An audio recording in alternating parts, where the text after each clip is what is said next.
Halo, salam pertanian. Selamat datang di channel petani. Kali ini kita berada di lahan sewa nomor 3.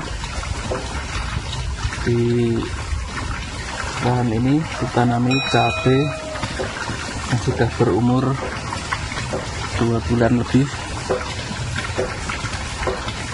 Sebelumnya cabai ini di lahan ini sudah panen sawi 2 kali.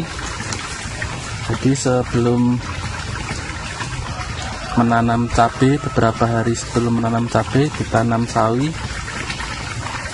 Dalam waktu 1 bulan kita panen cabai. Dalam waktu 1 bulan kita panen sawi. Kemudian ketika cabai ini sudah berumur 1 bulan, kita tanam sawi lagi sehingga bisa panen sawi 2 kali sebelum cabai ini berumur seperti sekarang ini 2 bulan lebih. Pada kali ini saya akan memberikan tips yang kedua untuk para calon petani atau bagi Anda yang tertarik di dalam usaha pertanian. Pada tips yang pertama adalah mencari lahan. Sudah ada dalam video sebelumnya. Sedangkan kali ini adalah tips yang kedua. Setelah kita mendapatkan lahan, apa yang harus kita lakukan? Setelah kita mendapatkan lahan, berarti kita harus bersiap-siap untuk menanam tanaman. Tanaman apa yang akan Anda tanam itu terserah menurut keekonomi, itu adalah menurut keekonomisan dari daerah Anda. Seumpama saya beri contoh kasus adalah di daerah saya. Daerah saya ini termasuk dataran tinggi. Apabila kita tanami dengan tanaman ekonomis seperti mungkin melon, semangka, tidak cocok, namun cocok untuk ditanami sayur-sayuran. Menurut perhitungan bisnis yang saya lakukan, untuk lahan yang tidak begitu luas, untuk di daerah saya ini paling ekonomis ditanami dengan cabai.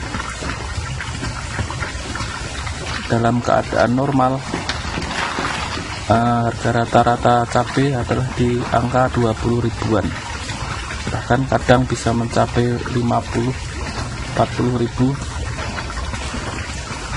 per kilonya. Sehingga menurut perhitungan saya, tanaman cabai adalah tanaman yang cukup ekonomis ditanam pada lahan yang tidak begitu luas. Namun Anda juga harus memperhitungkan dengan kemampuan Anda dalam mengurus tanaman tersebut, karena cabai adalah tanaman yang cukup manja. Dia harus dirawat seperti bayi mungkin.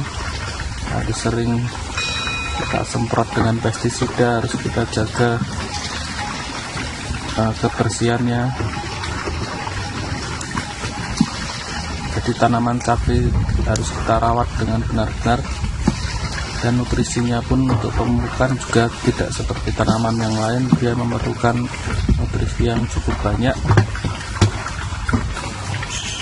Setelah Anda mengetahui tanaman apa yang akan ditanam, Anda harus mencari bibit yang cocok untuk daerah Anda.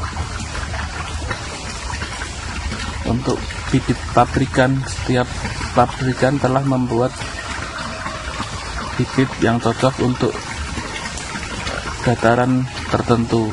Misal cabai dataran rendah berbeda dengan cabai dataran menengah, berbeda dengan cabai dataran tinggi.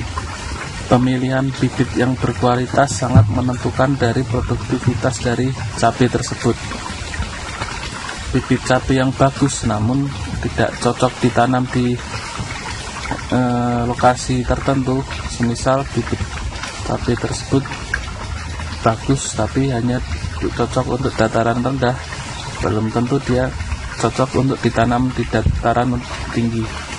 Sehingga Anda yang harus lakukan pertama kali adalah setelah menentukan jenis tanaman yang Anda akan tanam adalah menentukan bibit dari tanaman yang sesuai dengan daerah Anda. Banyak sekali bibit-bibit atau benih yang berkualitas baik lokal maupun pabrikan. Anda dapat mencoba yang pabrikan, yang mungkin untuk awal-awal adalah yang telah memiliki nama, pabrikan-pabrikan ternama, sambil mungkin Anda menanam beberapa plot tanaman atau bibit lokal, sehingga Anda bisa membandingkan bibit lokal dan bibit pabrikan, bagaimana nantinya dia akan tumbuh. Banyak bibit lokal yang bagus dan tahan terhadap hama. Langkah menentukan jenis tanaman dan menentukan jenis bibit adalah langkah awal yang sangat menentukan produktivitas dari lahan Anda, sehingga Anda perlu mencari informasi dari berbagai sumber literatur dan juga dari sumber para petani di sekitar Anda, tanaman apa yang memiliki karakteristik tersebut. Namun jangan lupa juga Anda juga harus mencari informasi kepada para pengepul maupun di pasar daerah Anda, apakah bibit hasil dari bibit-bibit tersebut nantinya disukai oleh pasar, karena nantinya juga akan menjadi kurang efisien atau kurang efektif bila Anda panen bagus namun karena pasar tidak menyukai produk yang Anda tanam, akhirnya harganya tidak sesuai dengan harapan. Jadi sangatlah penting langkah ini Anda lakukan. Sebagai contoh untuk cabai di daerah saya, untuk cabai yang untuk cabai keriting, apabila dia terlalu panjang seperti cabai daerah Sumatera atau Sumatera Barat yang besar dan panjang, harganya berbeda dengan cabai yang ukurannya sedang. Jadi walaupun mungkin Anda panennya banyak, namun bila harganya juga tidak sebanding, nantinya juga tidak efisien. Untuk cabai rawit di daerah kami, seperti contohnya adalah cabai rawit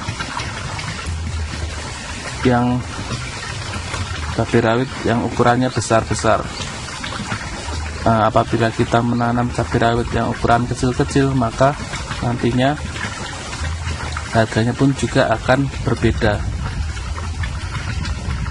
Untuk itu Anda harus dapat memilih bibit cabai yang bagus sesuai dengan daerah Anda untuk ditanam dan yang bagus untuk pasar Anda yang Anda tuju.